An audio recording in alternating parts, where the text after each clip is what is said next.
Shalom, perkenalkan nama saya Rimrisha Lisistra Merin Pasambon, mahasiswa semester 3 dari STT Cipanas.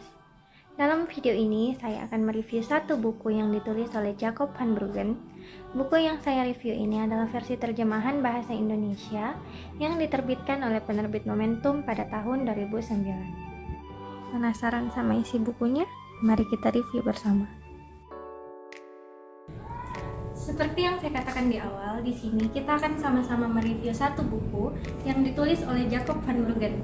Buku ini berjudul Membaca Alkitab sebagai sebuah pengantar yang tebalnya ada 235 halaman.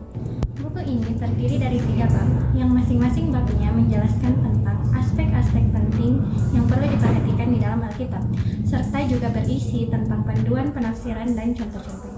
Dalam bab pertama buku ini, Bruggen mencoba merubah perspektif dan cara pandang kita pada Alkitab yang cenderung keliru. Misalnya mempertanyakan tentang keterkaitan kitab-kitab dalam Alkitab, atau yang mempertanyakan tentang pengkanonisasian dalam Alkitab.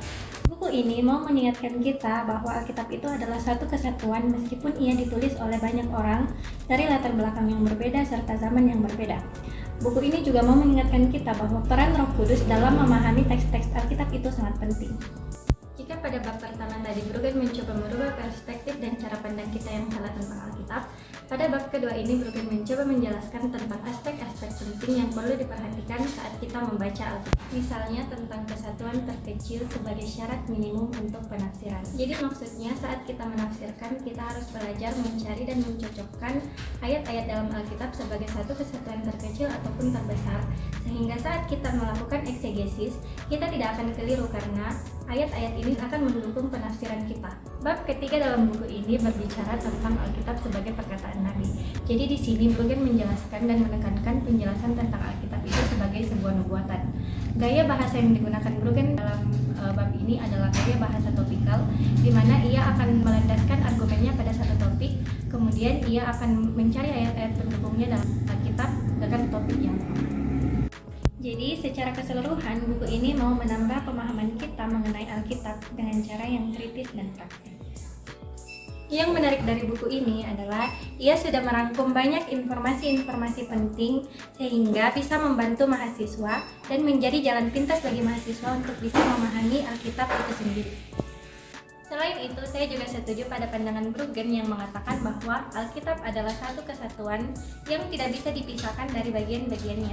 Nah, hal ini selaras dengan pandangan para teolog, salah satunya adalah Dr. Barnabas Luji dalam bukunya Pemahaman Dasar Perjanjian Lama. Di sini ia mengatakan bahwa orang-orang dalam Perjanjian Baru juga sering menggunakan ayat-ayat dalam Perjanjian Lama untuk membenarkan Injilnya. Selain itu, dalam Alkitab juga kita bisa melihat Yesus sering mengutip ayat-ayat dalam Perjanjian Lama untuk melakukan pengajarannya. Jadi, pandangan Bruggen tentang hal ini adalah hal yang benar yang tidak perlu diperdebatkan lagi. Namun, dibalik dari kelebihan buku ini, menurut saya secara pribadi, buku ini masih memiliki satu kekurangan, yaitu soal bahasa.